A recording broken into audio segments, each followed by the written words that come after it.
Rizan Navara. So push start installation with remote start. Version itong kinabit natin. May kasama ng mobile application to na pwede sa iOS or Android devices.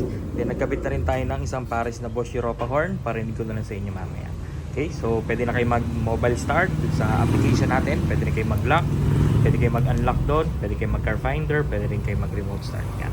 Okay, so yung iOS natin, if yung application natin, if ever mawala yung key fob nyo, masira, malobat during the travel, may backup kayo na pwede nyo gamitin. Okay, so start na natin dito sa remote. Press 3 times lang sa lock button. 1, then 2, then 3. Start na yan. Okay, then yan yung Bosch Europa na kinabit natin sa pares. Okay? Then parinig ko sa inyo bago tayo pumasok. Pag lumapit kayo dyan, mag-automatic unlock na yan. Then ito yung tunog ng Europa natin. Yan, lakas. So, rinig ka na ng mga e-bike niya. Then, joke lang. Shoutout sa mga e-bike. Meron din ako niyan. Alright. Tapos, dito natin kinabit yung push start button natin. Yan. Sa abang. Then yung dati niyang susian, yan, tinakpan lang natin. Alright, so reversible po yung process of installation, meaning anytime you want, pwede nyo pa rin ibalik sa dati yung old system, which is yung Disuse. Okay? So, kapag tumapa ka ng brake, kahit hindi ka pa maalis, auto lock lahat ng doors, and then even naka-andar, pwede ka mag-unlock, pwede ka mag-lock sa key fob. Okay? Tapos, matic transmission to, park luggage, tsaka handbrake. Kapag naka-driver, naka-reverse, hindi nyo siya mapapa-start. Ganun siya kasi po. Okay? And yun nga, yung dati niya susian yan, tinakpan na natin. Alright? Then yung button, dito natin nilagay sa abang.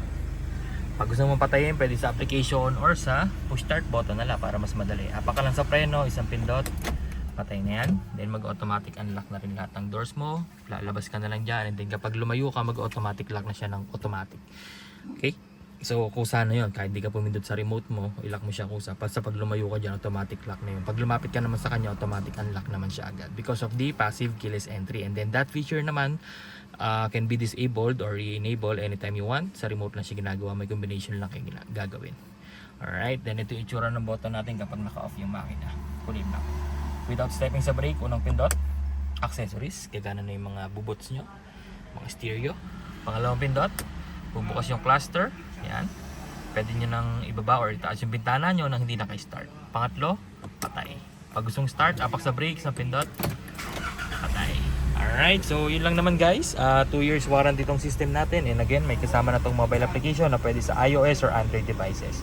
Alright, so yun lang naman guys. Habang naka-promo tayo, avail na kayo. At paubos na yung stocks ko this year. Unahan na lang po tayo. Maraming salamat po sa inyong lahat. Bye.